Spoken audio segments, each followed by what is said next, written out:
Good evening and welcome to our meeting. If you will all stand for the pledge, if you are so inclined to do so. I pledge allegiance to the flag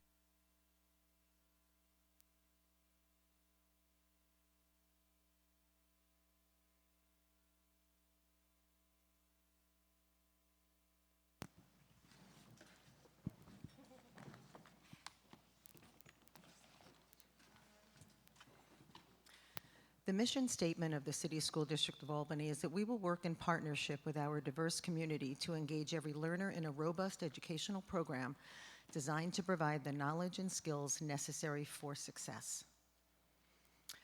Superintendent. Good evening, Madam President, members of the board. It is hard to believe that we're winding down the final days of the school year and looking forward to Sunday's graduation ceremonies for the Albany High School class of 2018. I know the families of all of our seniors are having the same feeling. Where did the time go? It has been a very busy week throughout our school district with moving up celebrations at our elementary and middle schools. We will have our final moving up ceremonies tomorrow. Friday is also the last day of school for the 2017-2018 school year. Our elementary students will dismiss early. Please check the end of year information on our website for dismissal times at your elementary school. As I reflect on my first year here in Albany, it is my pleasure to thank each of you for the commitment you have displayed for our 9,500 students and their families. Each of you has been able to help me in my transition to this city and to the school district this year. I thank the Board of Education, cabinet members, faculty, staff, and administrators, our parents and families and community members for all the support received this year. Prior to this board meeting, we had a reception for our community members, and a few of them are still here, so if you'll please stand and be recognized at this time. We want to thank you for all of your support.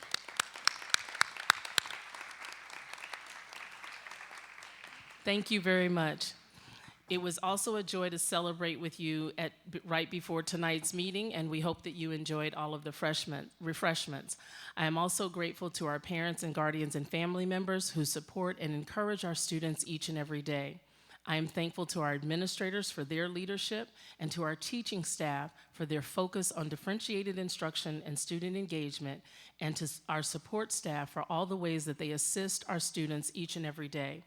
I am also grateful to reflect on all the work that we've done this year together to engage in culturally responsive practices and to build the caring relationships that will guide us toward equitable opportunities to help our students reach their potential. These will be critical areas of work for us as we continue our progress together. I'm also looking forward to expanding our opportunities in science, technology, engineering, and mathematics. As just one example, about 15 of our teachers are traveling to Asable Chasm in the Adirondacks on Monday for a hands-on professional development experience. They will have the opportunity to explore native flora, wildlife, geologic history, and plan for opportunities to bring these experiences back to their classrooms and share with our students. We're also looking forward to more of these hands-on learning experiences and opportunities for our teachers next year. I want to wish everyone a happy and healthy and safe summer. I look forward to welcoming you all back in September as we continue to deliver on our promise that we will believe in the possibilities of all of our students all of the time. At our last meeting, I updated you on the resolution of our contract negotiations with ABSU, the union representing our support staff.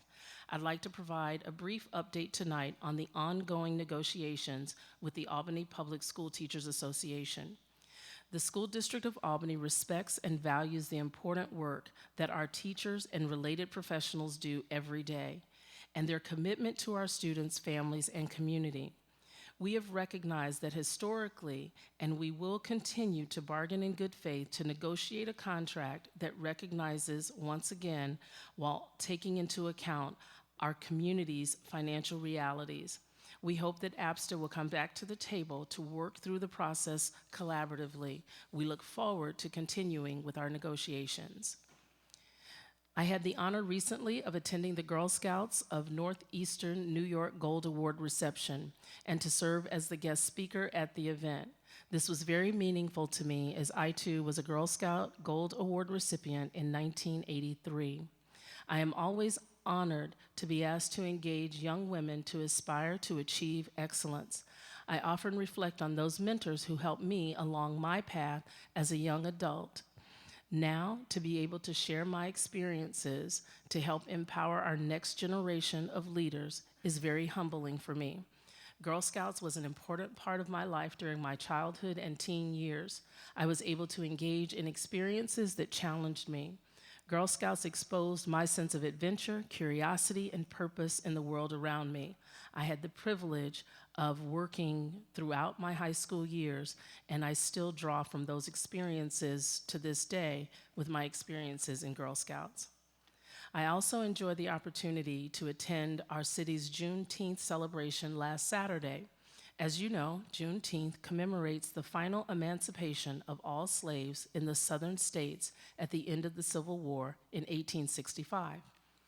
It was a wonderful and meaningful community event, and I welcome the opportunity to connect with many of our families and community leaders. I also would like to share a reminder about our school district's annual Summer Celebration and Safety Day, which is coming up on July 21st. The summer celebration will be held at Crank Park in the South End once again. I invite everyone in our community to come out for fun and informative information that we will have on hand. We will also have games and activities for the children, live music, and lots of helpful information for the adults, and several important safety-related activities thanks to our partners at Mohawk Ambulance. I hope you will be able to join us. And now, we have two students with us from Thomas O'Brien Academy of Science and Technology who will share some great things that are happening here at Toast.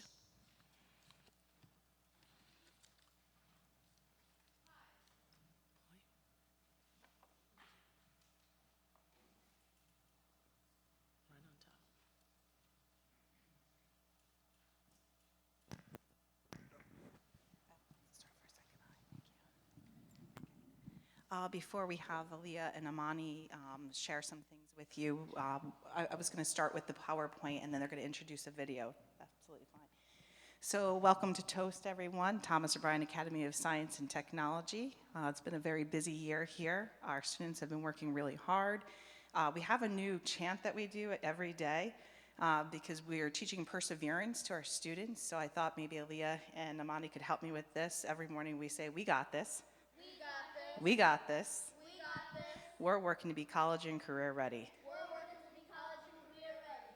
And so we do that every day as a reminder that no matter what challenges we face, maybe it's a special event day, maybe it's academics, and really we started it as we prepared for the test because the tests are a big game day for our academics. So if I draw your attention to our PowerPoint here, I'm going to just share some information. This is our mission of Toast. Aaliyah actually is one of our students who says it every day at the announcements in the morning. So if you could read that for everyone. The mission of Toast is to educate our school community with learning strategies that reinforce curiosity, discovery, observation, problem solving, inquiry, and creativity across the disciplines. Thank you, Aaliyah. She's got that down better than I do. All right, so I'm not going to read through this whole slide, but it shares some of our demographics and our resources here. We have 477 students that we serve here at Toast. We have a lot of support staff, a lot of hardworking teachers. I'd like to recognize Amani and Aaliyah's teachers are here, Mrs. Williams and Ms. Tassetta. They've joined us this evening. Okay, we have a very diverse population here. I think one of the events that we had here this year, second annual Cultural Fusion Evening, it was amazing to see all of our families from many different cultures come together. We learned dance from each other. We had some formal activities in the sense of crafts and other projects, but there was an opportunity for families to show their dance moves. And so that's probably my most memorable experience here, my first year at Toast, where it felt like we truly were a family. We consider ourselves a family, but it felt like it was a family reunion or a family wedding when we went to that event. So we recognize and celebrate our diversity here. Okay, some of our highlights here. We've been working really hard in data teaming. Our teachers have been having professional development and differentiated instruction, working to make sure that we have engagement with our students in the classroom. Parent communication. Every Wednesday we start having a wolf pack, and we're getting a lot of positive feedback. We're going to start that. We're going to start next year with the wolf pack as well. We're really proud of our attendance rate here at Toast. We have 96.49% attendance rate. And we're absolutely proud that we had no opt-outs for the New York State testing this year. Because we got this. We've seen some increases in percentile growth for our first to second grade cohort, 10.5 percentile. Third to fourth, it was 3.4. Fifth to sixth in ELA, this is 1.5. We saw even more increases with our math. Kindergarten to first grade, we had 10.5 percentile as well. First to second grade cohort, 20.8. Third to fourth, from when they were in third to the end of fourth grade, 15.8. Fifth to sixth grade, 4.5. Okay. And here we have a list of Pie the Principal Day. I told Ms. Brown, who actually is not here this evening because her daughter is graduating from Niskayuna High School, so she wanted me to send her regards. And I told Ms. Brown that it's called Pie the Principal Day, not Pie the Assistant Principal Day, but I got roped into that as well, and I had a lot of fun. We have all kinds of events here to invite our families to, and we have a really good turnout. Okay. We are very proud to share with everyone, and I know it's been in SNN blasts and in the news as well, that we have the Joseph Henry Science Fair winner here from Toast, the Academy of Science and Technology, Samaya Khan. Yeah.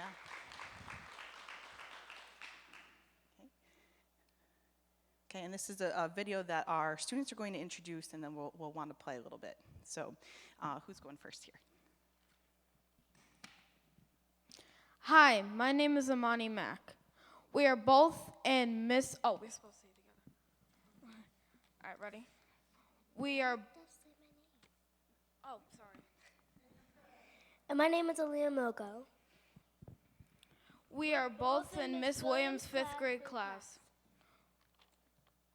We worked hard this year to complete some flying classroom expectations. The flying classroom projects that we completed as fifth graders challenged us to think outside the box. The expectations allowed us to be creative and innovative in our learning. We had the opportunity to work collaboratively with our classmates and have some serious fun while learning. Here's a short video to give you a glimpse into our flying classroom. We hope you enjoy this learning experience as much as we did this year.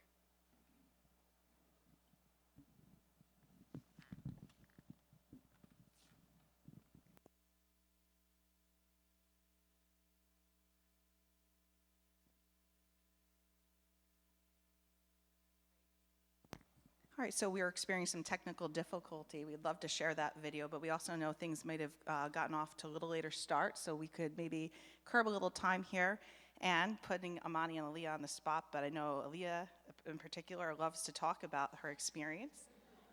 So would you share some of what you did when you were working on your flying classroom STEAM project? While we were working on this project, I think it was especially fun because we got to use virtual reality glasses to go in our own little world of what happened and how it happened.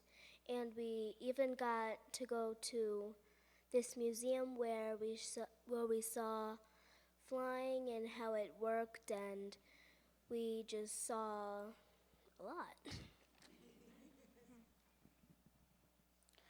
I enjoyed it because it was just very like the more stuff that we did would help us be good in the future to show Yeah,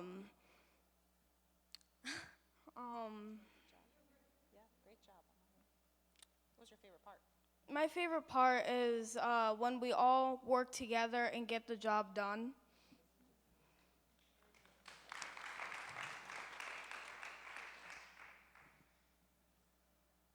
So I thank Aaliyah and Amani and their parents for coming this evening to share some of the great things that are happening here at Toast. Again, I apologize that the video isn't, I watched it a few times already today. So the Wi-Fi, yeah. So thank you for coming to Toast this evening. It was great to share some of the great things that are happening here at our school. On your way out today, we have a beautiful mural that every single pre-K to sixth grade student and teachers had an opportunity to add to. And so I can tell you exactly how to see it on your way out. Maybe, and I think some of you saw it on your way up here today. So if you leave the gym door over here, you go down, you don't go down the first set of stairs, you go down to the second set of stairs, take a right, go down those stairs, and you'll see it. It's in our music wing. And again, Everybody's like, oh, we want to see, we want to see. Any audio? As a part of the flying classroom, the fifth grade classes studied an aviation unit. Throughout this unit, we researched important people or figures in our classrooms and computer lab. We worked together in science lab to brainstorm and design how to protect a raw egg from a 10-foot drop. We visited the MySci Museum where we studied all of the procedures of NASA and simulated an explorer mission to discover a new comet. We designed and built rubber band helicopters, and we concluded our flying classroom unit by watching the movie Hidden Figures. Throughout this unit, we truly got to discover the meaning of STEAM by incorporating science, technology, engineering, arts, and mathematics into our learning.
Part of the flying classroom, the fifth graders worked together to brainstorm how to protect a raw egg from a 10-foot drop.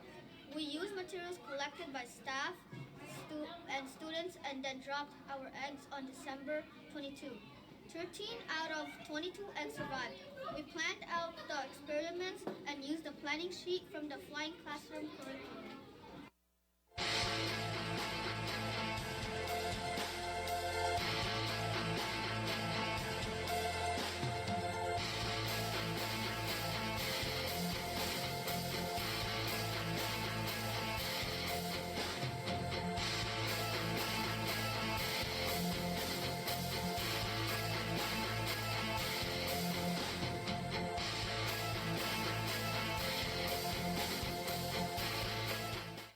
When creating a rubber band helicopter, we learned that aviation and flight are important to global transportation and citizenship.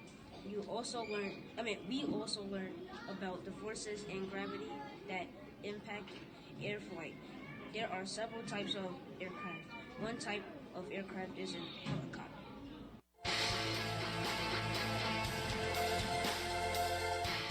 Our challenge was to create a prototype helicopter that would fly at the minimum height of 4 feet for 5 seconds.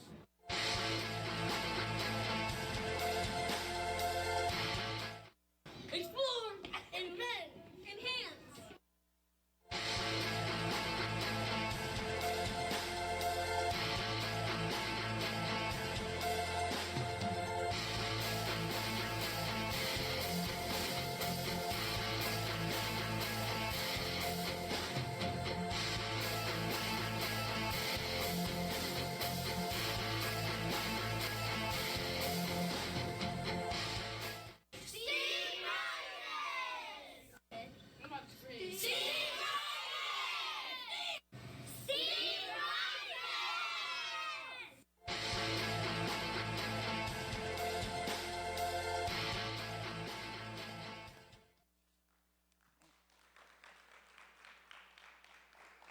So I know I never got to do anything like that when I was in 5th grade in science. Thank you very much for the opportunity to have the flying classroom in our school. And thank you again.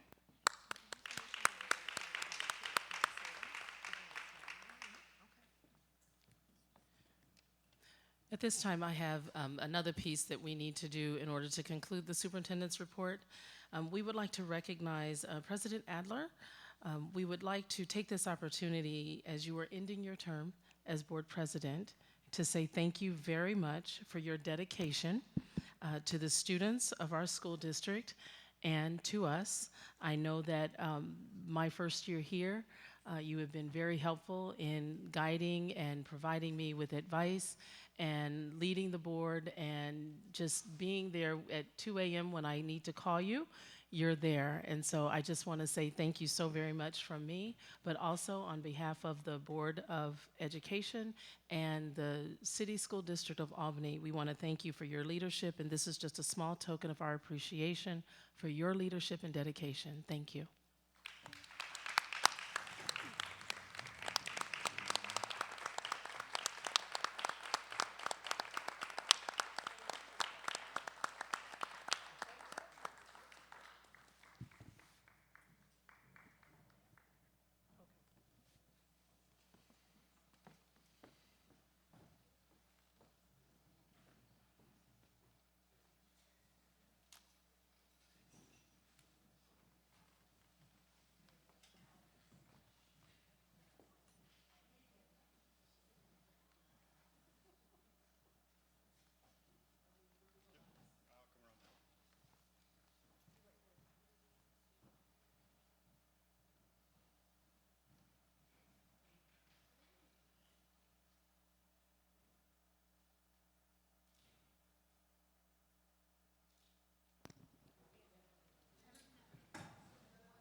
Thank you for allowing a little extended time. This does conclude the superintendent's report.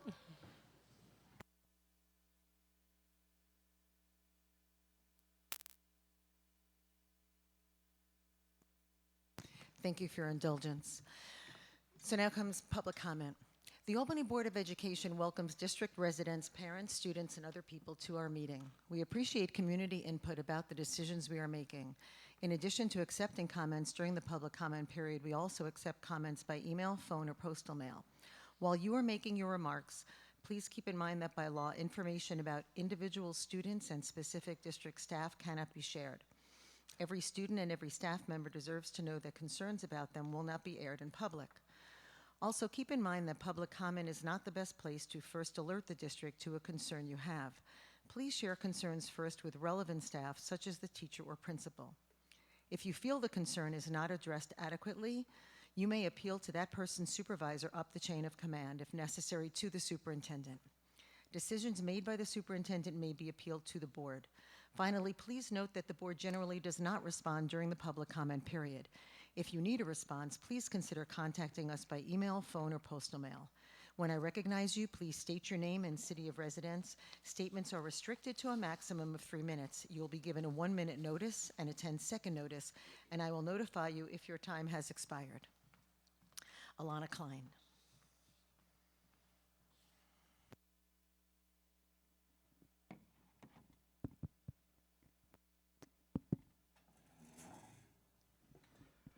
Alana Klein, 29 Glenwood, Albany.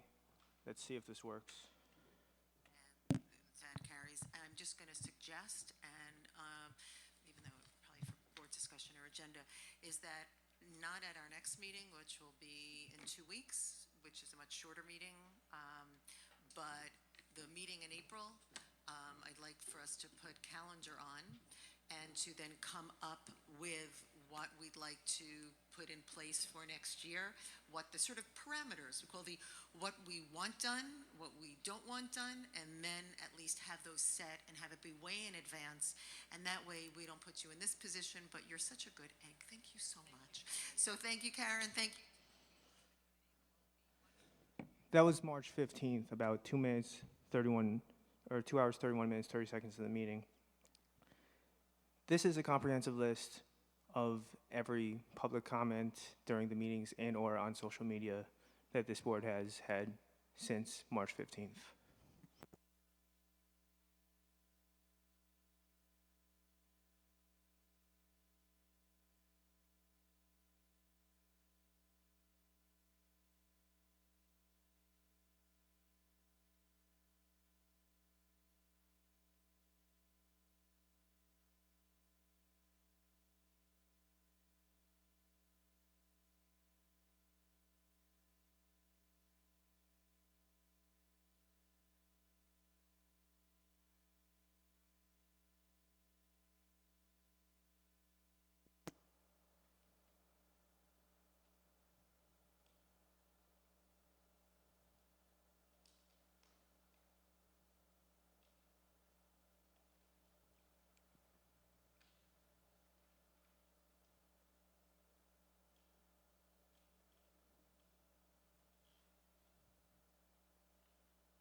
Assalamu alaikum.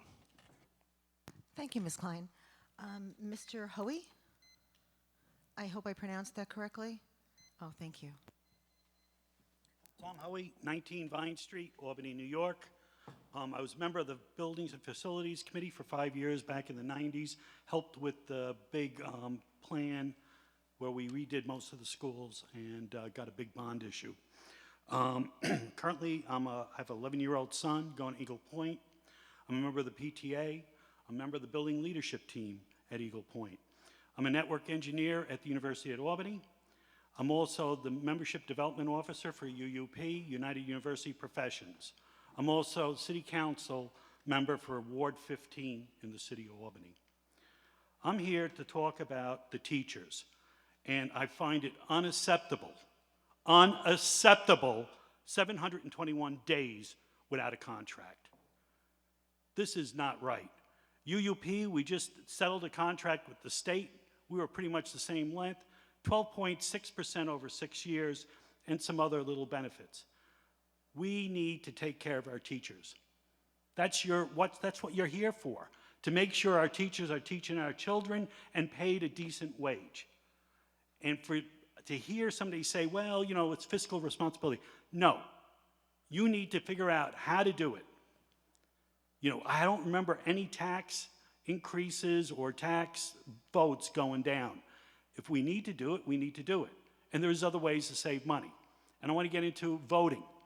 3,000 people bought the vote. I mean, I can't even begin.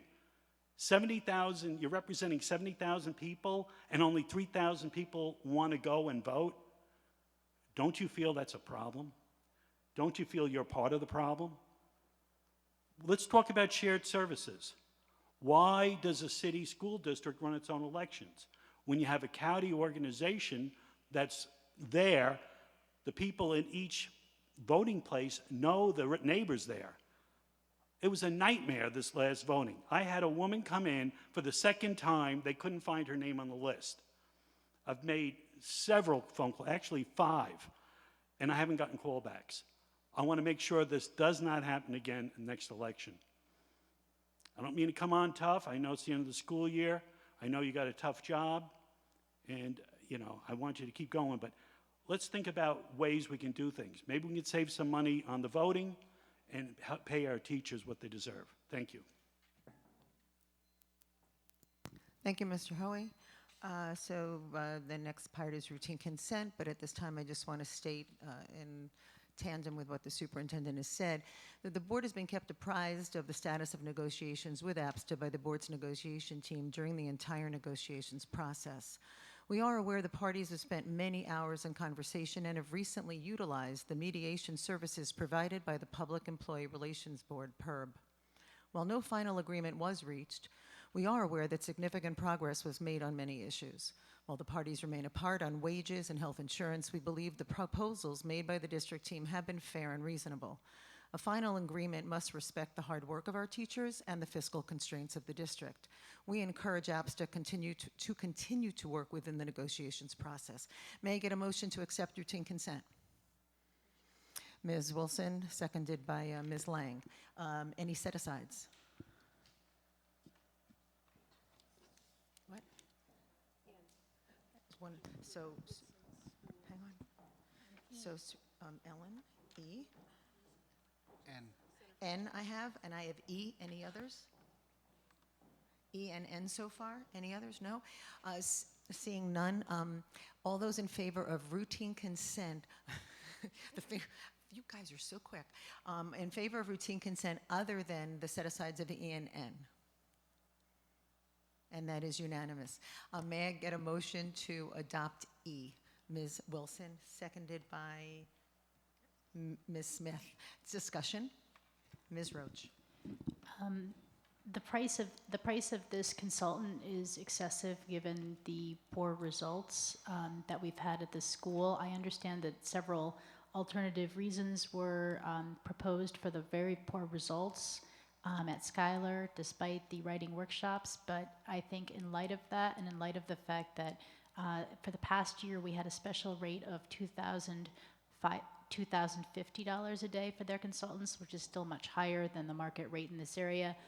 The idea of paying a consultant $2,450 a day, plus overhead, plus travel costs, I don't see the return on investment, and I can't support this.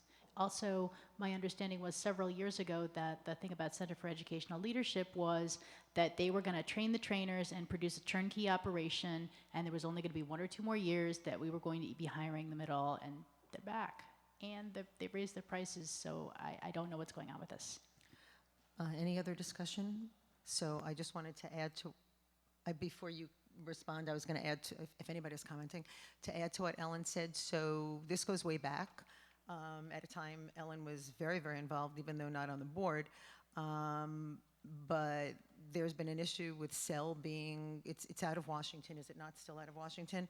Which, of course, we have a travel fee of $9,800, and it was supposed to be turnkey, and it just, I too don't understand why we're still working with CEL and what they bring to the table that another consultant or that our own coaches cannot actually do. I'm not really clear on why the PD for K-5 teachers at this school has to be provided by a company out of Washington.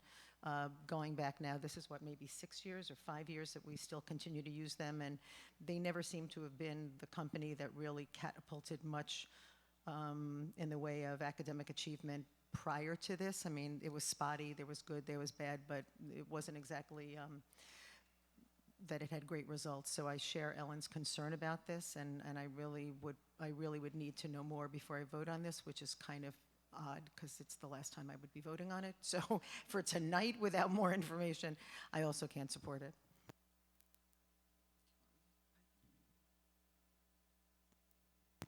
It's not that whether somebody wants to respond or not, that's just, I share with Ellen that I will be voting against this, and those are the reasons. There should be documentation from years of working with CEL that doesn't appear here, and for accountability purposes, I just have not, I don't think that the boards had demonstrated to them what CEL brings to the table at this juncture, and I don't see a coordination. It feels we're back on piecemeal PD in this kind of stuff. So seeing that there's no more discussion, call for. Sure. It could pass by a majority. It appears that only 2 of us are voting against it, but if anybody else is in, okay, so I should probably, no, we're all canning it. So we're going to call for the vote. We're going to vote against it, and then it is certainly up to administration if they want to provide supporting documentation on CEL and its continued use in this district going forward. So all those in favor? Of E. Oh. I'm not table. I mean, I'm more than happy if somebody wants to make a motion to table, but I'm more than happy to also have a vote on it. So, okay, so all those against it? That is unanimous. So N, can I get a motion to adopt N? Ms. Wilson, seconded by Dr. Chatur. And any discussion? So my issue with N, and this is the last year of the contract with this company, and I've heard on talking to people in the community, there are lots of parents who have complained about the quality of the food that is provided in some of the schools. I've talked to the students, my own son included, who doesn't like the food that's served. So I think we should look at this company and see what other options exist.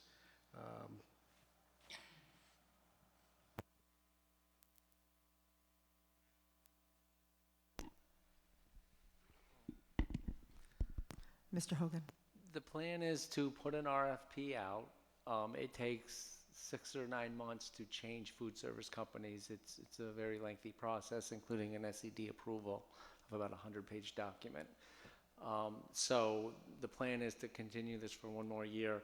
We can change and intend on changing the bid specs. Now that the food services can sustain itself, we can up some of the specs on the next bid to improve the quality further. So that's our plan, to go out to RFP this fall, but we would continue with this company for 1 more year. Ms. Roach. I'm just curious because I've also heard some concerns about the food quality, both from my own child, but also concerns from other people in the district that, for example, they've seen children served salads with rotting vegetables on them. And I'm wondering, I know that our transportation contracts have, financial penalties when buses don't show up or when bad things happen. And I'm wondering, is there a way to structure a food contract such that, we're not paying for rotten vegetables? The other thing we heard about was milk that's past the sell-by date, stuff that's really kind of obvious, yes, no, that was 4 days ago, don't give the kids that milk. We recently learned of an issue with salads at one specific school, and when we investigated it, it really was a staffing error on our side of not properly following procedures, rotating food. So we've actually put a supervisor right on site there for retraining. It wasn't the vendor in that case. It was actually someone wasn't following proper procedures on our side, the servers. I'm glad to hear that that's But been- as we hear of anything, we certainly, if we hear of something specific at a specific school, we immediately investigate it and have additional supervision if we need to. I'm very glad that that's been looked into and that additional support's in place for the kitchen staff. Thanks so much. So I just may have missed it, but I know Ms. Roach made a really good point about the kind of penalties like in transportation. Did you address that? Yeah, in this particular case, it wasn't the food Right. service company's But do we have fault. but generally, does so could No. you address that issue? No, there are no current provisions in the food service contract for penalties. We're not aware of them. Or we've heard anecdotally about school classrooms or classes running out of lunches on certain days or whatever. I mean, is that something that? I haven't heard that this Okay. year, but if it was ever brought to our attention, we would certainly immediately look into it and address it. Ms. Savage? I guess my question is there a process in place so that it is not a complaint-driven exercise, but that there's a quality control aspect, either by district staff or a contractual quality control exercise? Because having it be complaint-driven, and I know that this staff cares deeply about children, and as soon as a complaint comes in, investigates it thoroughly. There is no doubt in my mind that happens. I just don't like us to have to wait for a complaint to come in, and I'm wondering if we currently have or could anticipate in our budgeting and our contract to do a quality assurance piece of the work, spot checking or something, so that we don't have to wait for complaints. We are actually under regular review by the State Education Department inspects us, the Department of Health inspects us, and historically we do very well. It's a highly regulated area with a lot of rules and temperatures that get tested upon inspection, etc. So there is that form of review in place, and it does happen throughout the district. We do seem to do well on those. There's also a lot of training that goes on every year with the food service personnel. As we know, everybody in that department, and everybody's not perfect every day. So I'm not sure. The only one thing we've done, we've typically, food service, like everywhere else, is having difficulty sometimes recruiting and getting staff coverage. So I think with the last APSU proposal, we made an attempt to make it more attractive for people to get into that area. That will actually can free up some supervisory time because sometimes they're having to cover. So that's kind of what's in place in the plan. I guess the key would be trying to get the supervisors to float around as much as possible. And we can follow up on that and see how that is going. Ms. Wilson and Ms. Lang? I'm just doubling down on what Ann said, because we were of the same mind about the quality rate, if there's something we can incorporate to basically identify that. And then also, as far as feedback or the reflexive part of the conversation with families, maybe there could be a survey that they can click, and thus they could feel that they're moving towards resolution or being heard. And these are just some insights maybe into move forward into the next contract. Okay. Ms. Lang? And also, because I'd also in the next contract talk about packaging, or at least the styrofoam plates, and whether or not our district wants to go into, that type of conscientious environment as well. And I also want to echo both Sue Anne and Tabitha in the quality control, because I think a lot of it is not heard, so a lot of it gets thrown away in the garbage and things like that that we're not realizing is happening. And so many years ago, we had actually looked into that, and I'm hopeful that now when you all look into that the prices have come down, because one of the things that was told to us many years back was how much more costly it would be. I think Edith had suggested it. And so hopefully, since, let's say 6 or 7 years ago, that was more expensive and less people were doing it, hopefully now the industry prices have come down and it's something that the district can do. So, any more discussion? Oh, what? Trays, I yes, assume yes. you mean for the trays, yeah, okay. yeah. Any more discussion? So, so since we're done with routine consent, before we move on to the next thing, in keeping, the district normally has. We have to pass Oh, this. sorry, thank you. So all those yes, so we have the motion. All those in favor of adopting N? And that is unanimous. Thank you. So now we're done with routine consent. I appreciate it. So in keeping with the district, normally we have people who we've appointed sitting in the audience and waiting, and sometimes once I just ran into McGiffin today, we forget him till the end of the meeting, Mr. Fox. But what the board voted on this evening was the addendum to the contract of the superintendent of schools, and so Mrs. Adams' contract was to be up this summer in the year 2018. And the board just extended her contract for 2 years, so she is now on a 4-year cycle, and we just want to point that out as we do, that we did that as part of routine consent, and to congratulate you on starting your new contract period.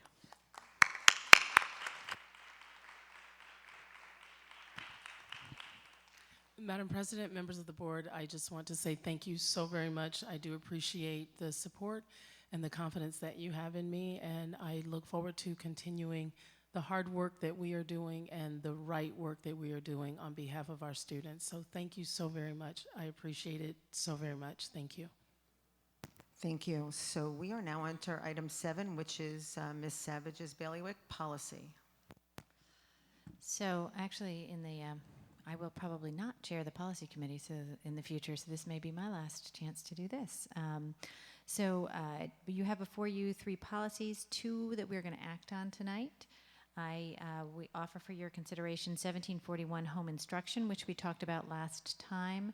The change in 1741 is essentially to make clear our longstanding practice. The language in the original policy was a little bit confusing, that students who are instructed at home may not participate in school-sponsored activities. I'm also offering for your consideration 4710, which is our grading system. This is a very minor change to the grading system. This is not a complete revamp, which is on our to-do list, but this is formalizing a change permanently that we had made on a 1-year basis to make the minimum grade count as a 55 for each quarter rather than as a 50 for each quarter. And the rationale behind that is to make sure that children who improve significantly for the second 2 quarters pass the class. Because if you average 50 and 50 and 75 and 75, it is a failing grade, but 55 and 55 and 75 and 75 is a passing grade. And we like to honor our students who make significant improvement by allowing them to pass that class. So again, that is a change that we made in 2016 on a 1-year basis, and we're making that permanent. Do you want me to go into the facilities, which is only for discussion, or do you want to do the 2 actions? Up to you. And I was going to say, do you want to do a motion for each of the actions? We can do a motion for each. Jen has stepped out. Do you want me to? Maybe I'll keep talking till she gets back, or what do you want to do? Sure. Why don't you finish? Why don't we do this? Why don't you finish the discussion, go to see where we facilities, are. and if she's not back yet, Okay. then we'll just do the actions. Perfect. So discussion. 1500, which is public use of district facilities, is essentially the policy that supports the ability for people to come and use our facilities. Most prominently is the turf field. Many of you will recall that when we built the turf field, we went through a process of identifying what the process would be for people to rent that field. That brought in a conversation about our policy and our use of other facilities. Our buildings are used so much. I don't think people realize how active these buildings are beyond the school day. We have basketball happening, we have community events happening, all kinds of things are happening in our schools all the time. And so there's a policy that underlies that, and it was not consistent with the turf field form because the turf field had some special things to it that we wanted to do for the turf field. So we went back at great length, looked at the policy, the turf field form, and the building use form, and got them all into alignment and got them consistent with the New York State School Board Association's model policy, while still doing what is important to us, which is prioritizing use of all of our facilities for Albany's children. So if somebody wants to rent our let's say the basketball court that we're sitting in, and there are two competing areas of interest, we want that to go to Albany students first before an outside group. And that is now baked into the policy, the turf field form, and the building use form, as well as all the other policies that are relevant. So if anyone has any questions about 1500 or any of the other policies, we can certainly ask. Ms. Roach. I do have a silly question about the current and proposed 1500, and I'm looking at the permitted uses and thinking about one of the uses that currently goes on, which is the state civil service exams at the high school, many of which, I should point out, many of the civil service exams are only open to current state workers, so it's not open necessarily to the general public. And I'm wondering how those fit in, because they're not really instruction, but they're also not open to the public. Is it our wish that we should continue letting that use be done? And if so, do you think that the policy as written covers that? So we did not discuss that in policy committee, so I don't have a ready answer. So I'm going to read the policy now and see what it says. I don't know if anyone else has already broached this. No one's looking optimistic, so let me look at the policy. I just want to clarify one thing, Ellen. When you talk about the civil service exam, that's for, if I want to take the exam, I can go in as a public and take the exam there, right? Some of them are promotional exams that are only open to current, like if you're a research scientist 3 and you want to be a research scientist 4. Got it.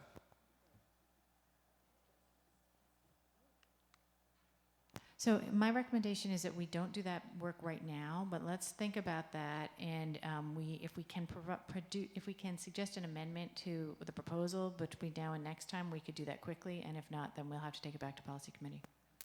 So can I, Ms. Smith? And just a note about that. I think, Ellen, like you said, there are different types of civil service exams. Some may be open, some may be closed. I see it as an accessibility and maybe equity issue, so just wanted to keep those things in mind. Superintendent. Oh, no, Mr. Hogan. Yeah, in the policy, we did add a new section where priority use, if you scroll down a little bit, there's segregated into group 1, 2, and 3, and this actually could be used for that, because group 2 talks about it could be within the city of Albany, and at least 75% of the participants are basically residents, and group 3 is other things like colleges and other agencies located in Albany. So that might work, or it might just need a slight tweak. Yeah, let us take it offline and think about how it fits into permitted uses. Any other discussion before I ask for a motion? Oh, Superintendent, was that your hand up? Oh. May I get a motion to, my glasses on.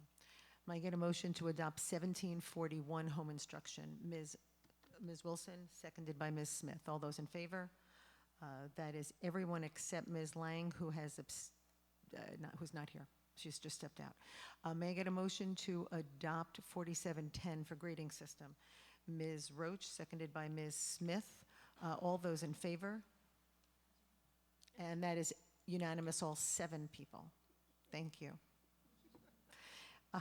We're now up to 8. Discussion action year-end transfer of fund balance. Mr. Hogan, I bet that's you.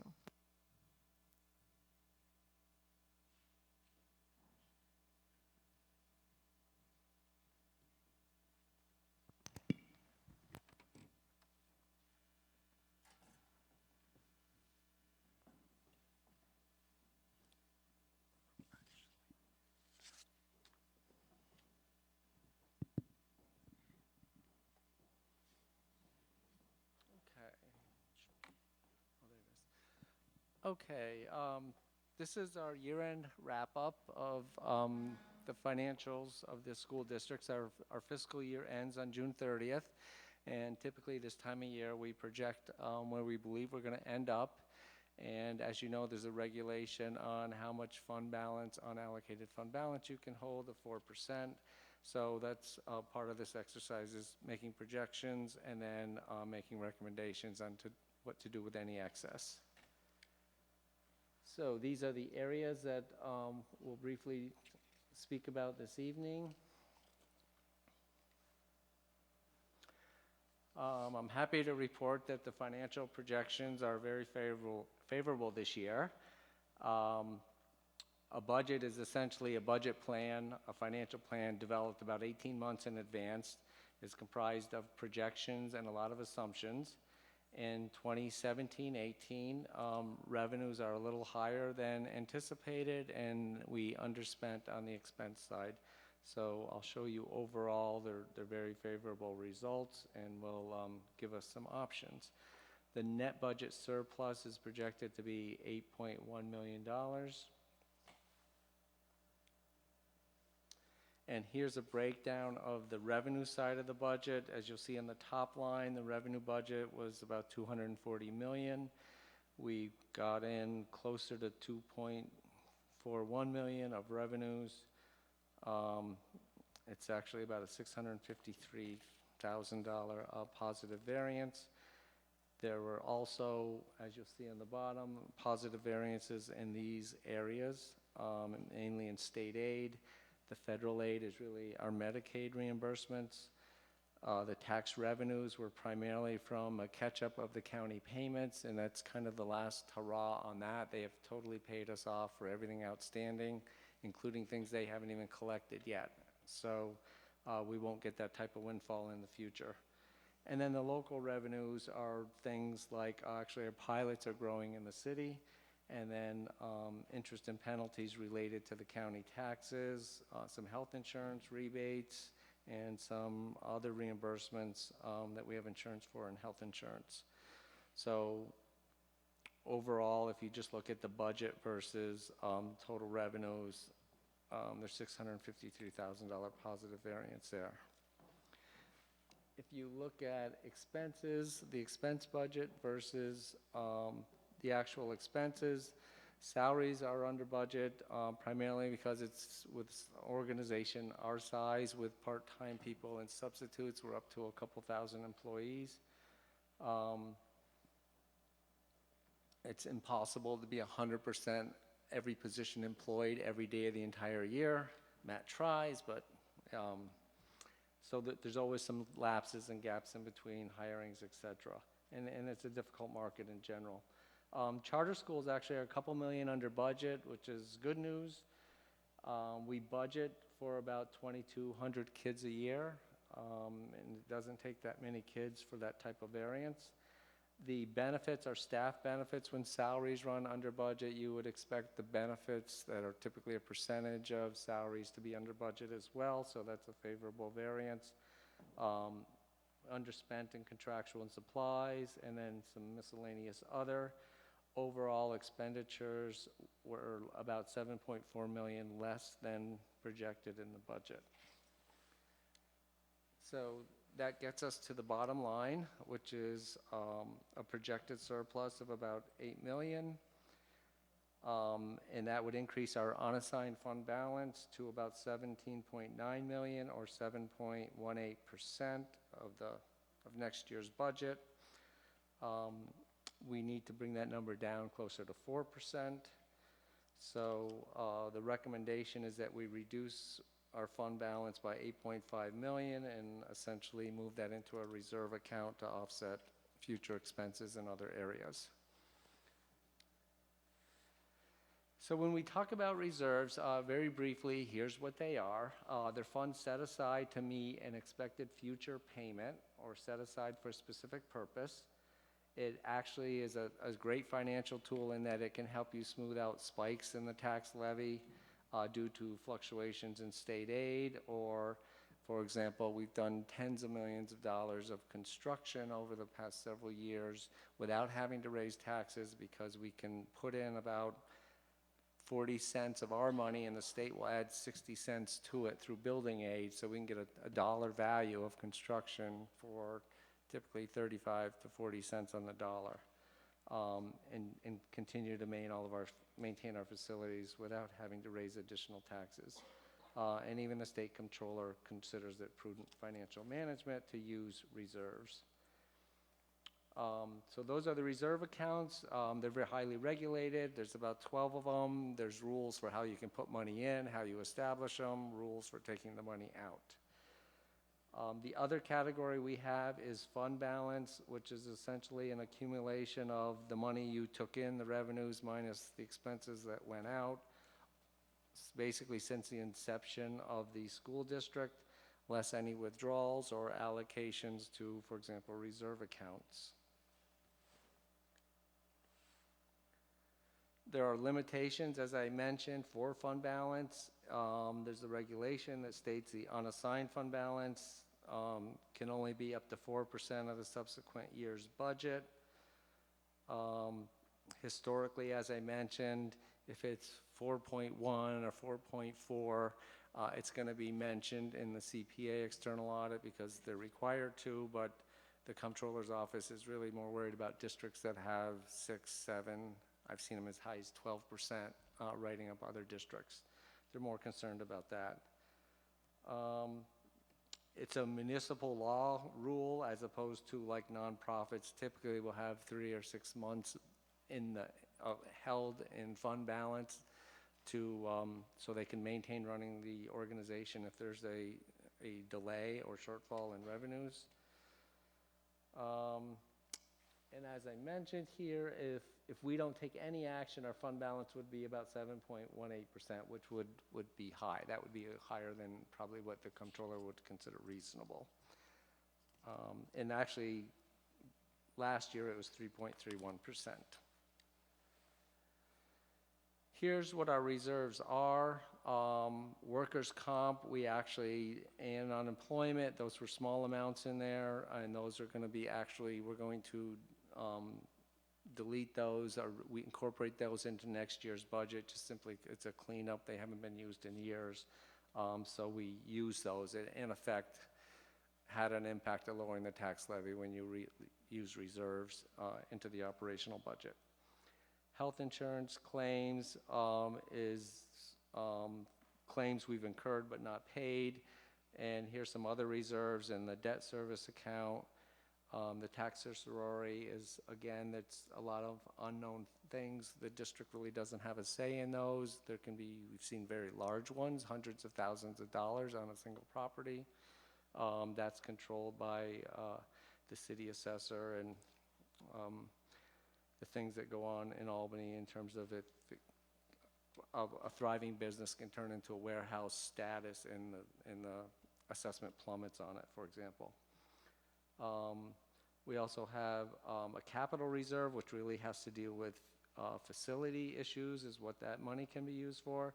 And employee benefits represents money we've set aside. That's our biggest reserve, but there's a known liability for that. That represents benefits people have accumulated over their career here, and that would be paid out upon retirement.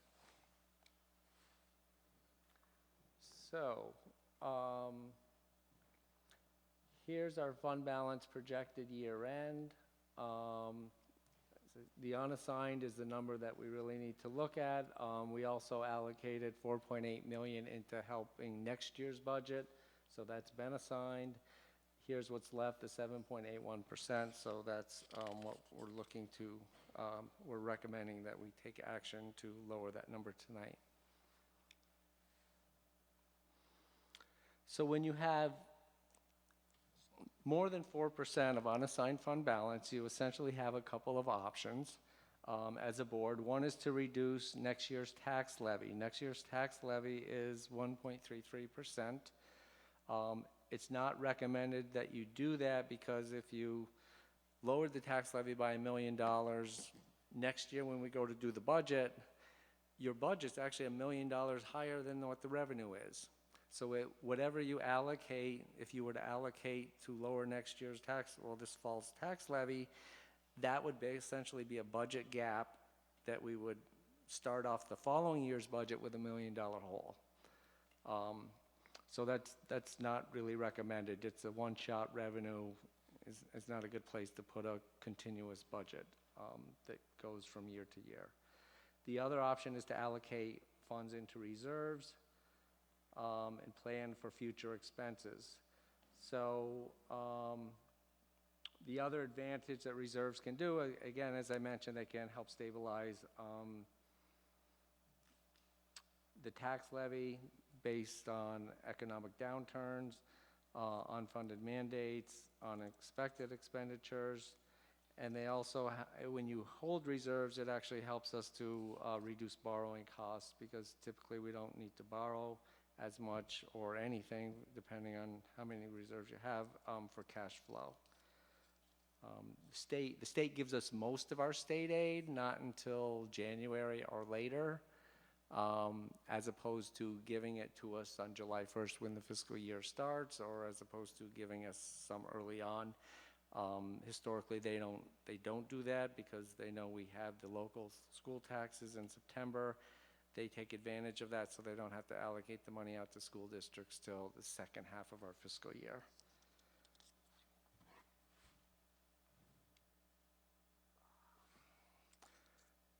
So the recommendation would be to invest $8.1 to $8.5 million in capital reserves for future facility needs. This would reduce our fund balance, the unassigned portion, to between 3.9 and 3.7%, almost 3.8%. And the recommendation to do that is for several reasons. The first and foremost is that we know we have to build additional capacity at the middle school level. Again, money put in the capital reserve, the state will match 60 to 65 cents on the dollar for every 35 to 40 cents we contribute in building aid. So it's a tremendous investment turnaround. The other thing to keep in mind is we have 20 buildings with over 11,000 people in them daily. There's ongoing replacements, as you know, roofs, boilers, parking lots, etc. It's not like at home. A parking lot can cost us $450,000 to do a parking lot here with the size of the buildings. So we're continually updating a 5-year facilities plan to maintain all of our buildings. It can also, a capital reserve can be used for those monies as well. C, as I mentioned, a lot of projects we've been able to do in the past and lessen the impact of having to increase taxes more to do capital things. So this can offset having to increase taxes in the future.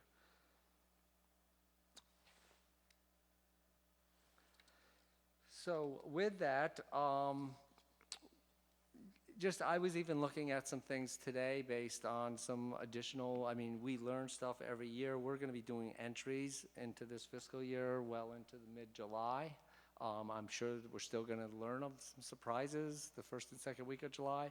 But based on what I've known today, just looking at some final updates, I would recommend we go with the $8.5 million. I think the projections are conservative, and we're still going to be fine at $8.5 million being allocated to a capital reserve. So with that, I will turn it back to the president. Thank you very much, Mr. Hogan, for that. Just going to basically, and if you have a question, raise your hand. Ms. Wilson. One at a time? Just one? One and we are way ahead of schedule. One and a follow-up I sounds just have two. good. Two sound great. Okay. So as far as the 8.1 to 8.5 for the facilities, this would be part of our contributions we're allowed to make. So if we max out sooner, would we have to go for a new referendum? We actually, in May, the voters did approve a referendum up to 18 million. So, and we actually have 1.2 million of room in the reserve that was created, and it's in a resolution, I think it was 2016. So you're really going to be increasing this the new reserve only by about 6.8 million, or maybe it's 7.2. It was 7.2 million, I think. So there's room. There will still be room in the new reserve. Actually, I do have it here. It was 7.3 would go into the new reserve. 1.2 million would go into the older reserve, and that maxes the older reserve out. So I imagine that you identified facilities out of the 12 because that's our most urgent and pressing need. And my question is about the approach to bids for work on facilities. So Albany High, I know we did a model where we bid to smaller contractors, obviously, and things of that nature. Is that our approach now with the rest of facilities? And if not, will it be in terms of like a MWBE stance? Well, there's a couple things when you carve things out like that. The cost can be higher because they're smaller projects. The costs are higher because it's a lot more to administer 3 people laying a foundation than 1. So in this district, historically, when we do major projects like the high school, and then in the last decade, we spent about $204 million and updated numerous facilities and built a couple new buildings for those very large projects.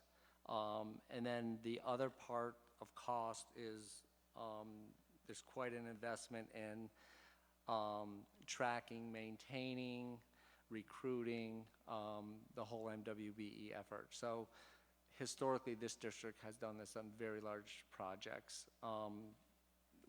The district is not included under the umbrella that the state is, where it's required in a mandate. Okay, my only question about that was just in terms of thinking how to increase the competitiveness of smaller, so we can discuss it further over a longer term. It was just a question. Okay. Dr. Jator? Ms. Lang? Ms. Roach? Ms. Smith?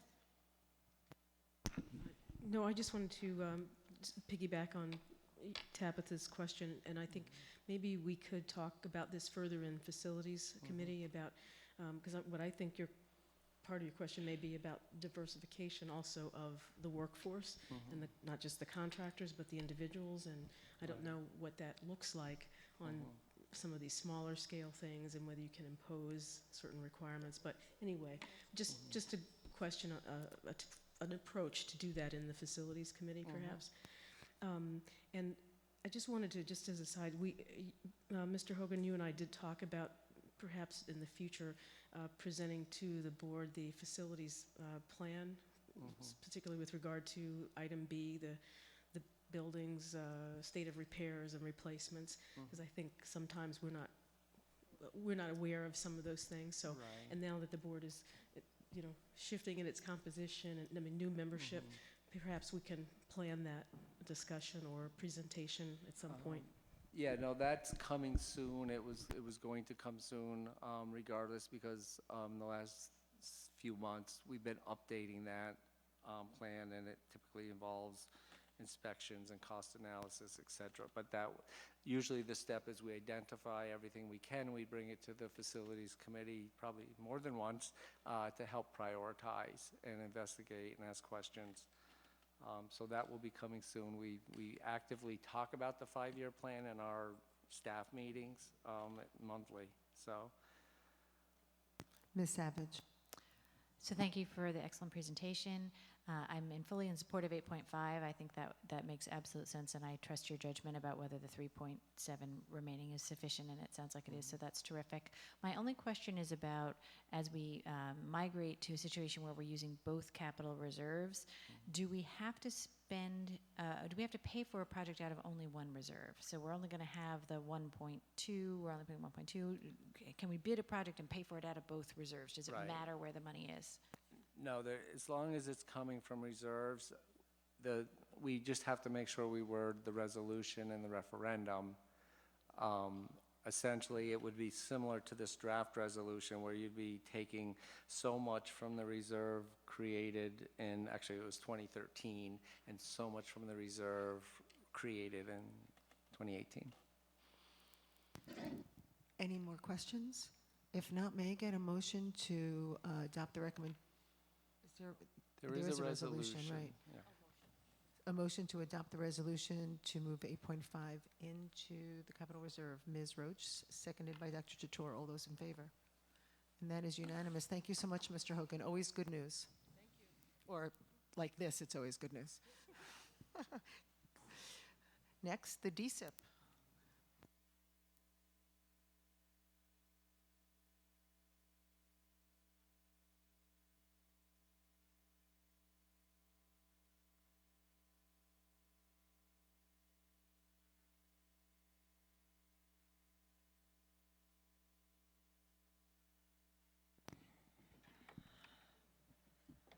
Okay, good evening, Board of Education.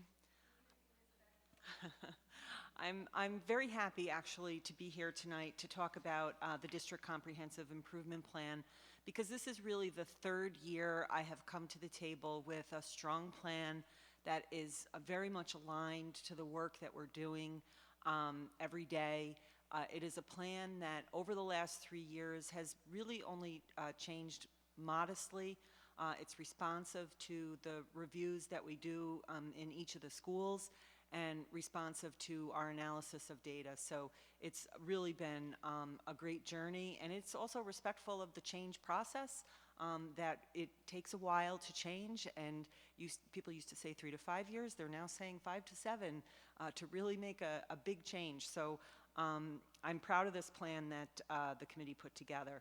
So as you know, the process involves all of the school buildings having a review, either an internal one that is conducted by Lori McKenna or Cecily Wilson Turner, our assistant superintendents, or externally by the State Education Department.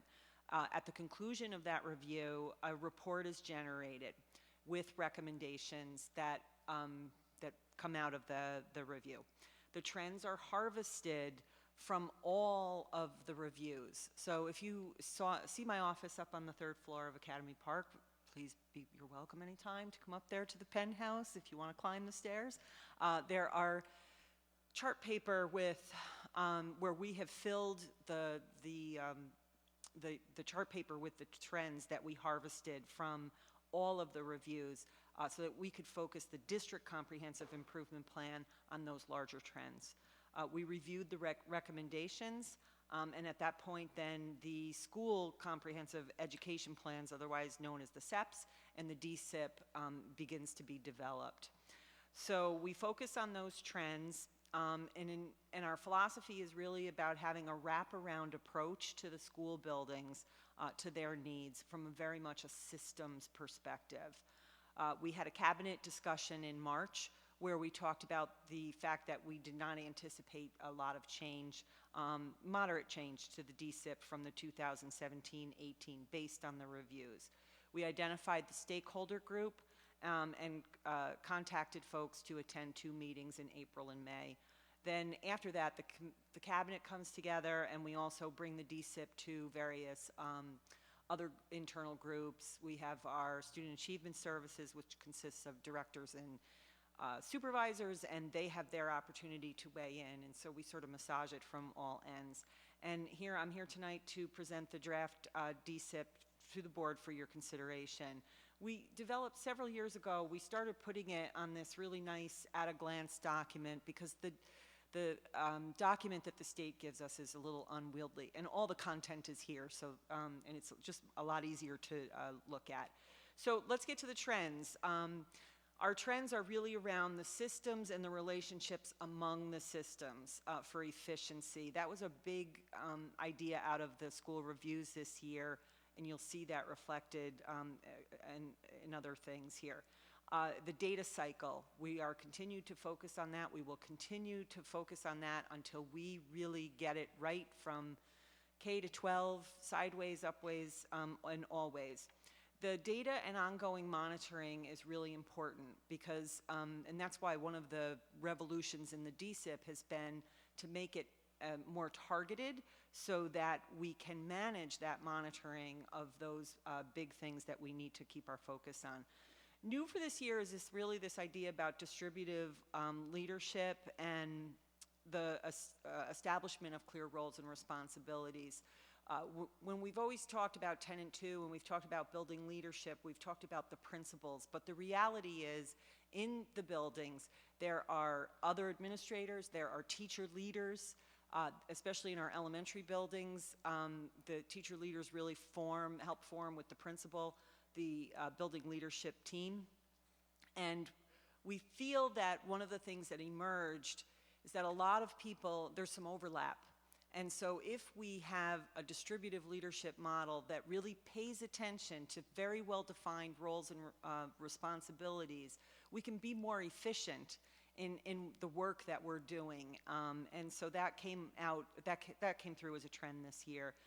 Again, we continue to stay focused on our best practices. We're not going to let go of differentiation. It was our focus this year, and I think we've had some real gains in how people think about differentiation and how they use it in the classroom. We're adding the questioning. That has actually been out there as well, but as a focus that higher order questioning, that real critical thinking to this, because we feel we can manage that. And then our true student engagement activities, because we need our students to really be with us. We cannot be dry. We need to pull them in different ways. And then always collaboration and communication is just an ongoing need for the work that we have to do. So for each of the tenants, there was a specific focus. So for tenant 1, it's really about that systematic use of data, that we're not going to let go of that. Tenant 2, it's implementing a distributive leadership model with ongoing monitoring. We can manage it if we're doing this in a distributive leadership way. Tenant 3 for curriculum, identifying those key priorities in the curriculum and using data to modify the curriculum. That's really working very well. One of the things that came out of the committee meeting, we really have developed a nice way to do that at the secondary level. Elementary is a little more challenging. We use the Rubicon platform for our curriculum at the secondary level, and we've learned how to really manage that better over the past few years.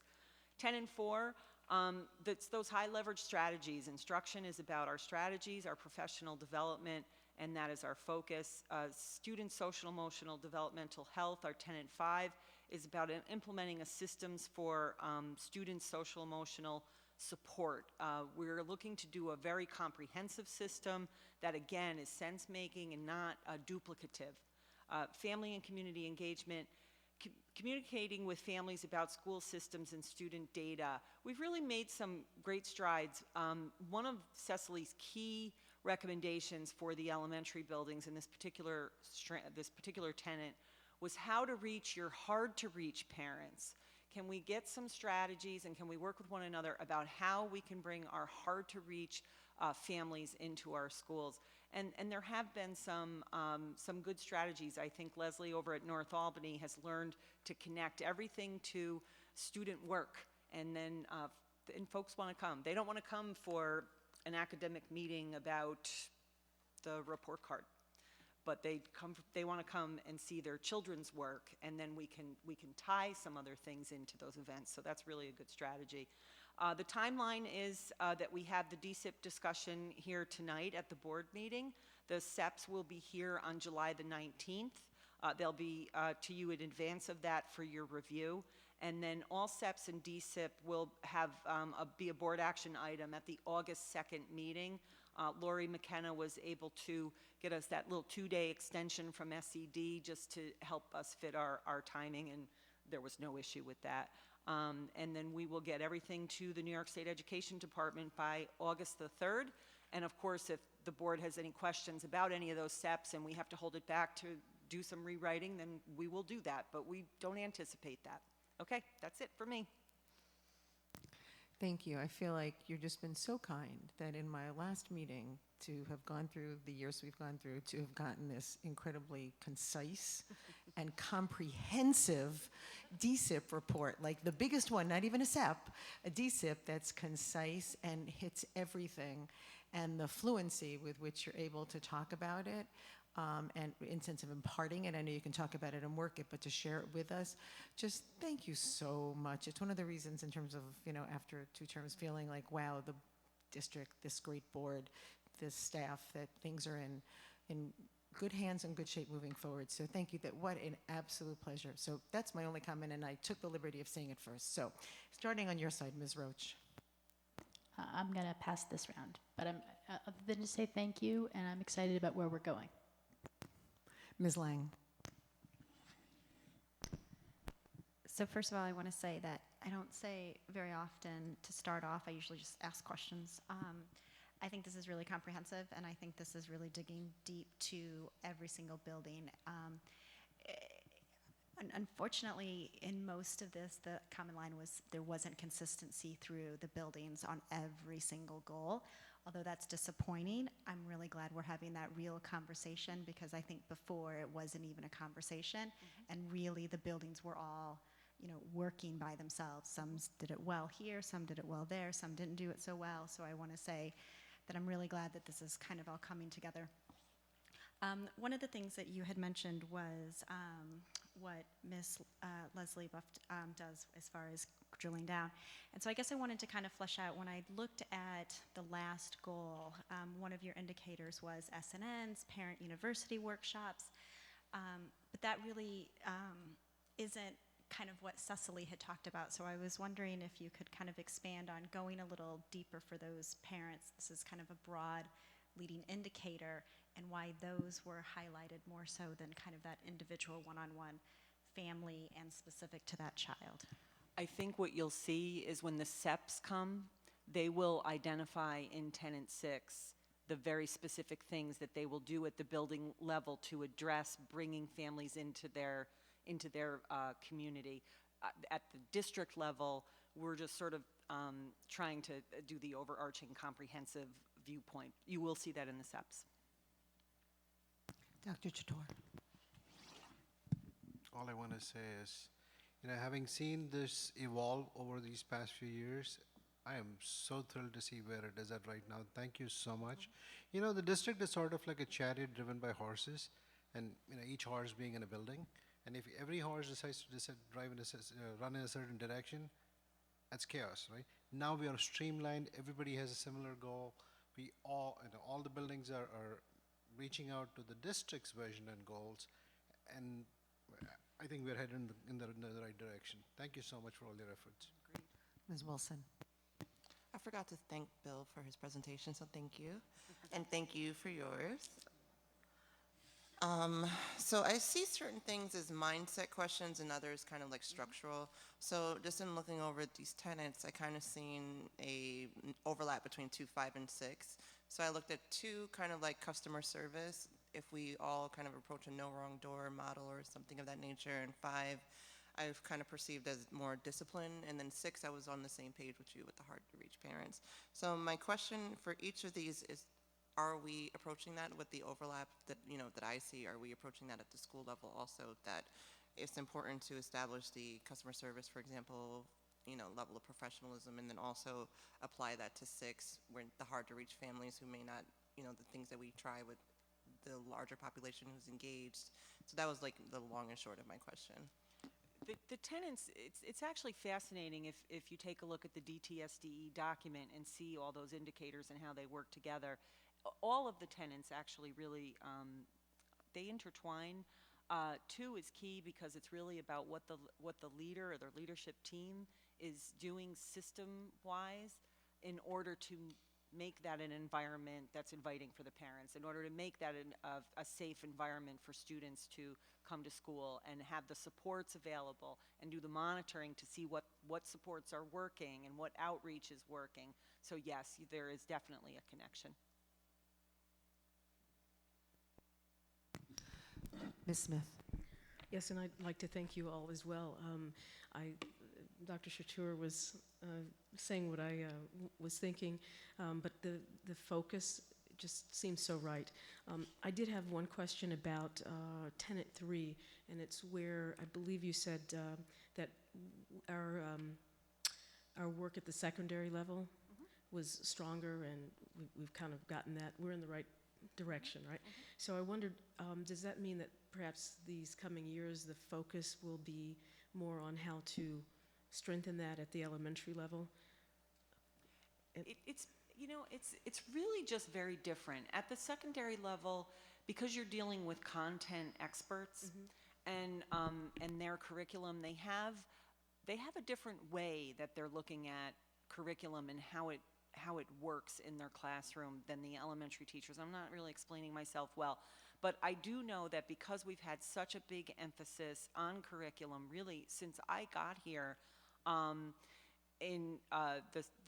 because of Hackett with the receivership, Albany High, and the space that they were in, that we have made leaps and bounds and gains of what we're doing, and we're using this electronic platform to do that. So we now have this sort of, it's called a conversation feature, and what folks can do is when they teach something that they're pulling out of the curriculum, they can generate the comments right there in the moment, so that when the teams come together to do that revision, those comments have been collected throughout the school year. So that's what the state is looking for. The state is looking to see how we're responsive, what system we have to be responsive to the curriculum, and how we're looping it back in and doing that work. So, you know, this is my area, so I have to be careful about not going on too long.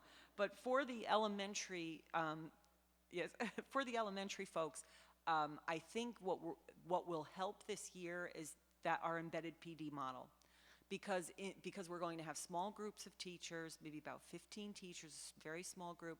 We're going to be really focused on our Wonders and Envision program, the strategies around them, and we can collect that at those grade level cohorts, those PLCs, and then use that to make our modifications so that we're the most beneficial for kids. Ms. Savage. So I also want to add the improvement to the DSIP process, which is pretty dramatic over my term on the board, so I very much appreciate the quality of the DSIP and the quality of the presentation. I do have a couple of questions. One, we normally get a draft of the DSIP and the cover page is the committee, and so we didn't get that, so I'm wondering how we could get that before we adopt it. We, as you know, are always interested in knowing if there was parental involvement on the DSIP committee. So I don't know if you want to speak to that or just send it to us. I will do both. I do have it here. I met with Sonia last week, Sonia Flowers, our APSU president, and we walked through the DSIP together, and I saw her here, and I'm like, oh, I didn't have my sheet the other day. I got to get your signature. So we continue to struggle with parents. We did have 3 parents identified. I had one of those 3 commit before the meetings and not attend. And then I reached out to the others, made phone calls, made contact. Everybody told me, oh, yes, I'll be there. And folks, you know, weren't there.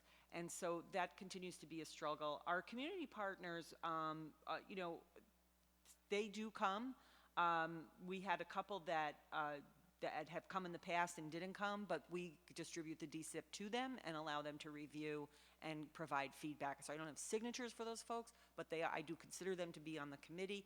They always say, Karen, I'm not going to be able to make it, but I'll take a look at the documents. So I think we do pretty well with our community members. Our staff is good. They come, they're pretty well represented. Administrators well represented. We struggle with our it's, you know, it's hard work. It's very academic work, and you know, we struggle to recruit the parents.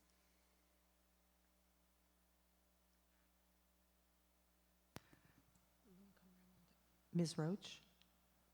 I'm good, thanks. Ms. Lang? Dr. Chator? Ms. Wilson?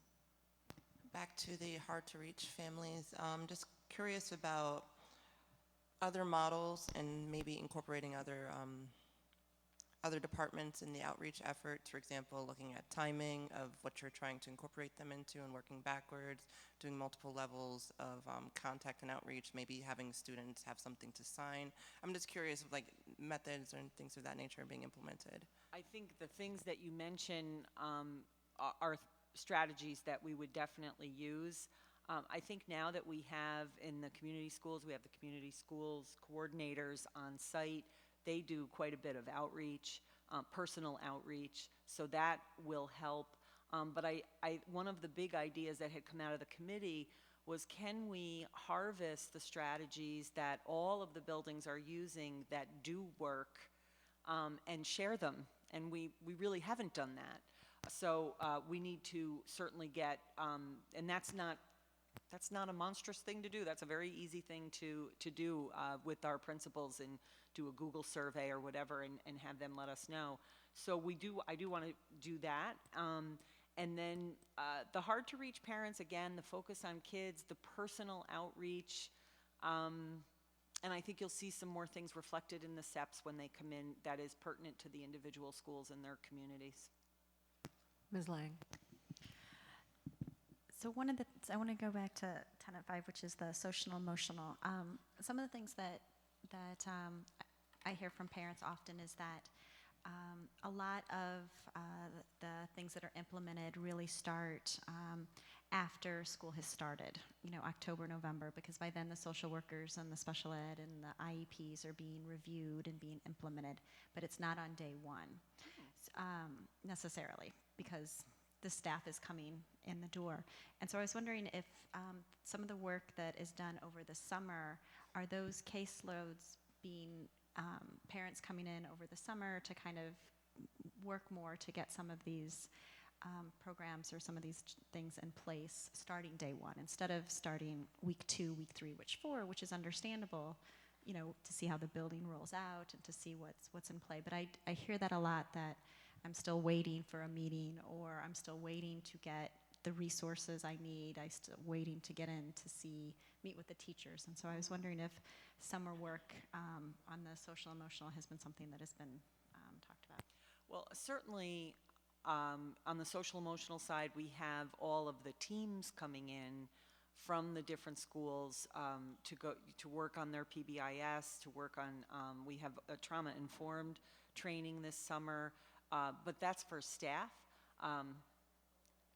Yeah.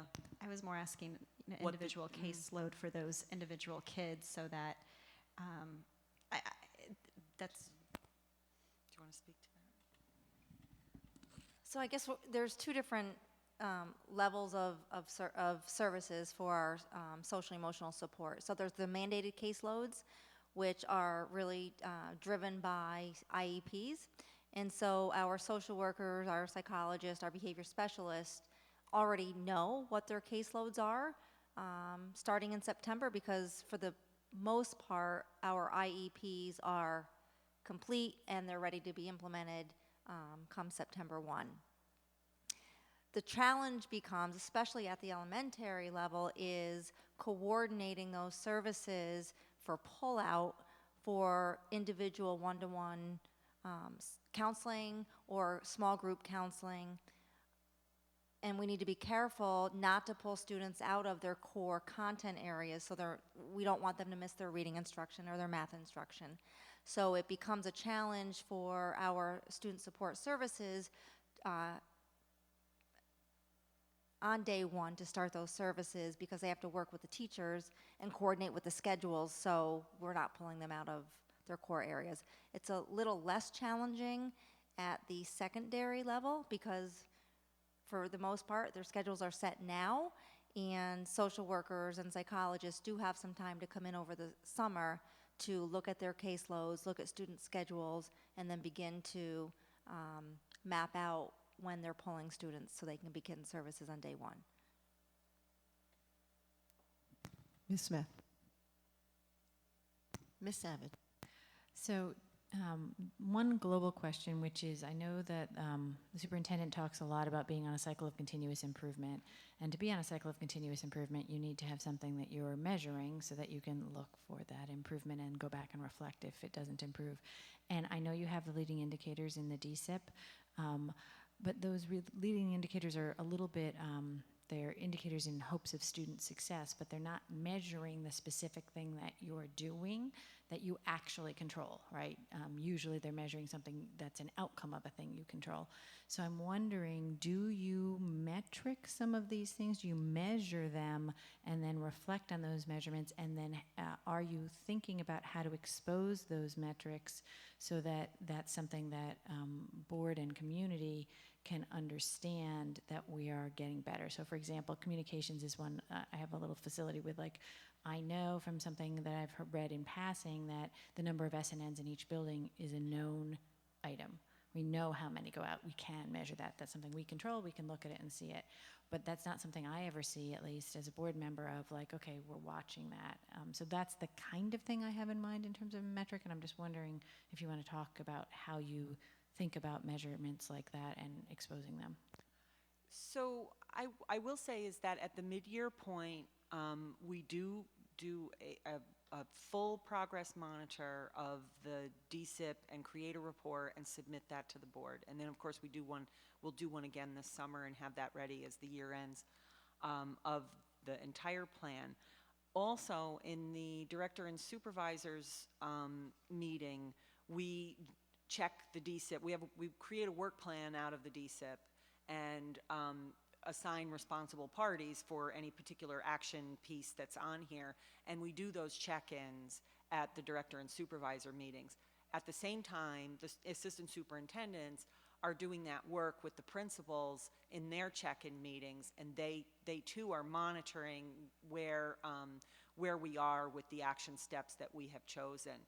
I would say that one of the reasons that progress monitoring has shown up as a trend this year and last year is because we're certainly not perfect at it. It can get away from you, but we make a concerted effort to identify, to pick the things that we can measure and check on, and then do those check-ins through the platforms that I just named. So, I think the big one that we have this year is the walkthrough evidence. That has become an incredible tool for all sorts of applications at the building level, at my supervisor's level, at the principal level. It just is really very telling. So we've made a commitment at the director and supervisors meetings to make sure that we are going through our walkthrough data on a regular basis. And then also all the, I don't know whether, I think it's in this plan, that the supervisors and the directors are assigned to partner with the building principals and each quarter and do a series of walkthroughs where then they talk about it. And so when you think, we brought up the continuous cycle, unless we're doing that kind of work, the Plan, Do, Study, Act, we can't get there. So we are working towards it every year. We get better at it. We've gotten better every year. I'm expecting perfection soon. Okay, my last question is specifically about Tenet 6, which is family engagement, and the very first action, which is about creating a plan. By September 2018, the Director of Communications will partner, blah, blah, blah, to create a written uniform reciprocal communications plan.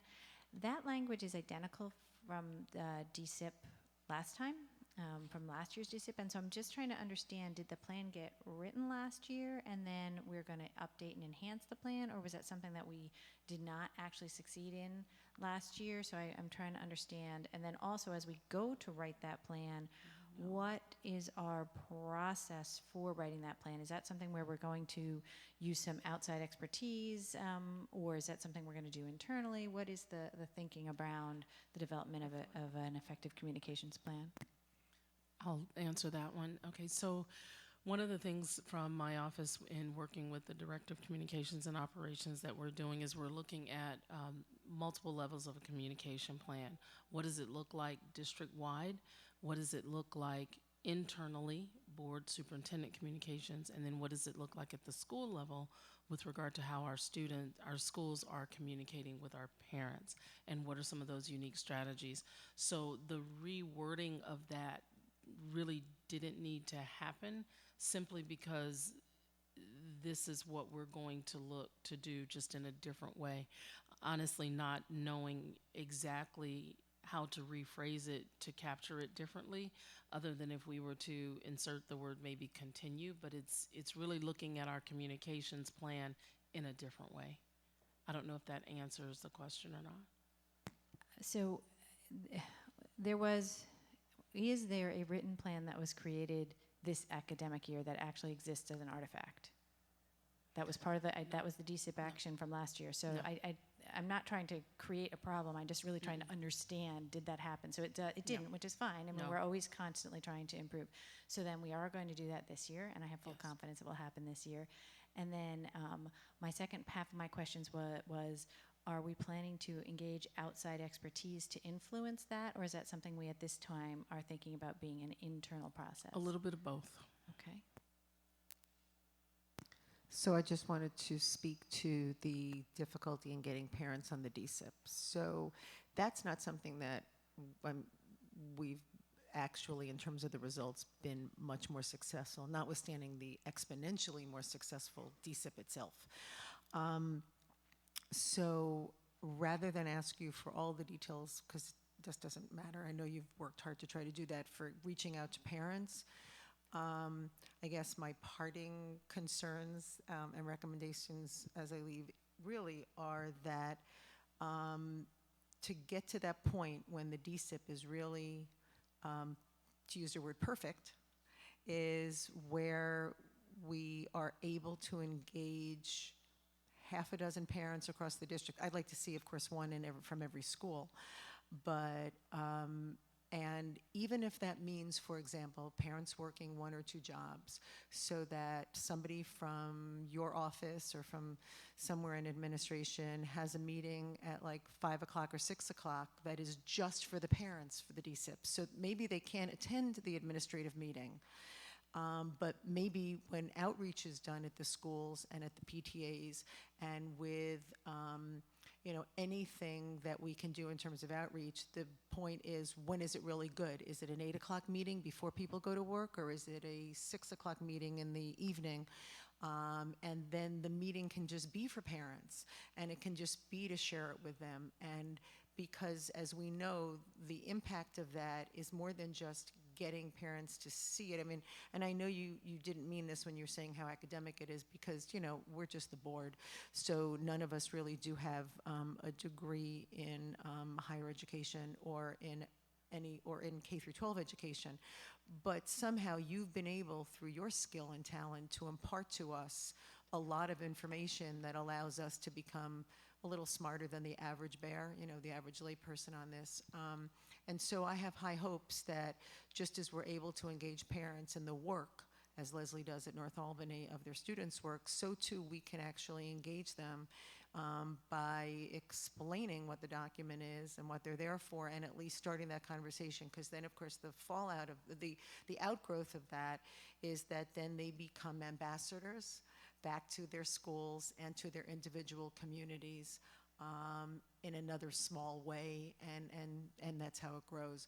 So for me, that would be the next benchmark that if I were around, that I'd say, like, now we've reached that point. We have reached the DSIP point, and that would be that on that document are the names of parents who are either the hard-to-reach ones or the ones who are involved but aren't involved at this level. So to me, that is what I would love to see, from afar, in terms of that next step moving forward. So, Ms. Wilson, you had your hand up. I apologize.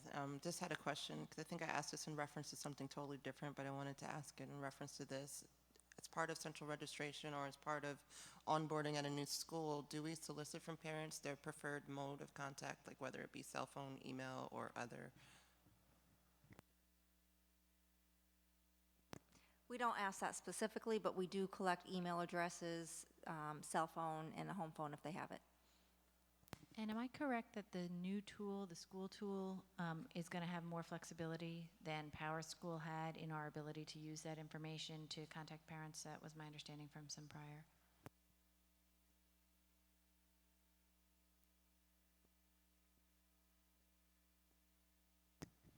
Yes, there is a greater integration in terms of communication within School Tool. Not only the parent portal, obviously, but also there is a mechanism that allows teachers to access groups of email addresses, whether they be students or parents. And there is also a messaging vehicle contained within that will also facilitate communication. Ms. McKenna? I just wanted to respond to your question about increasing the parent engagement on the DSEP process. So one of the things that we could think about for next year is putting together a district-wide PTA council where each president from each one of our schools come together once a month, and we, as a cabinet or as district administration, share out things, whatever they may be, important information to the PTA presidents, and then they go back to their schools and share out at PTA meetings with their constituents. And I also think that would be a great platform to get them involved with the DSEP, even in the progress monitoring of the different tenants, not just the family and community engagement tenant 6 work. I think the best thing about the conversation is the conversation and the ideas and coming up with ones. And so I think that's wonderful, and that's what everybody's sharing out about. So before I just say thank you, and then you get up and go more into the meeting, I just wanted to say in terms of communication, a good piece of news is that Vicki and I have been experiencing is that the high school is like on, it's really like on steroids in terms of communication. So it can be done because all we used to hear from the high school was a child in your household has been, I mean, you going back how many decades they must be calling. But the number of letters we're getting now, and timely ones, and then phone calls reminding us about practice rehearsals, about the regular graduation, about something else, some events, showing. I mean, seriously, so I don't know what's going on, but wow. Yeah. So we put I say we. The leadership at the high school put together a communication plan as part of their Tenet 6 SEP work. So that's the SEP work that the rest of the board and Ms. Mann are going to get to see next time around. That's awesome. So that's really, really good news. So you can tell the high school, if you talk to them, that at least two parents on the board from Albany High are really impressed. And actually, we were worried. My husband thought that after classes were over, when he got the last phone call, I wasn't home, press 1 to answer. He's like, what do you mean? Am I going to hear my kid wasn't there? There's no classes anymore. Right. And then it was a reminder about, like, some event this week. So, please, Ms. Mann. Yeah, and I don't know whether this was something I wasn't paying attention to before or just there's a shift, but the school messenger, the phone, so I get it in a text thing to my phone, and then I get the call. So, like, both of those things happen, so it's kind of cool. One of the things that has really helped the work at the high school is the collateral responsibilities that have been distributed across the administration at the high school. And when we talk about, Karen talked a little bit about distributed leadership earlier, and we've really embraced that model around distributed leadership at the high school, and each of the administrators have become tenant champions for each one of the tenants based on their areas of expertise. And while they're leading the work, there's also a teacher leader leading that work with them, and then subcommittee members leading participating in each of the tenant work too. So I think what you're seeing over the course of 2 years, as we've aligned the multiple plans at the high school into one comprehensive plan, and we've aligned the responsibilities and the collateral responsibilities, you're really beginning to see the impact of that work around, one, distributed leadership, and then secondly, around the alignment of roles and responsibilities. I was just going to say, if we circle back to what you said before about principals sharing around communication, like that's exactly where we'd love to see this go. This has been very successful, and let's see it go. Let's see it grow. Thank you all so much. Yes, I know I didn't want to bring that up so that people were frustrated where it's not present, but hopefully use it as a model, like Ann said, and as the rest of the board is, understandably wanting it to be in all the schools, that this will hopefully be able to be rolled out in, for others as well. So, thank you so much. Can I get a motion to adjourn? Ms. Wilson, seconded by Ms. Savage. All those in favor? Great, that is unanimous.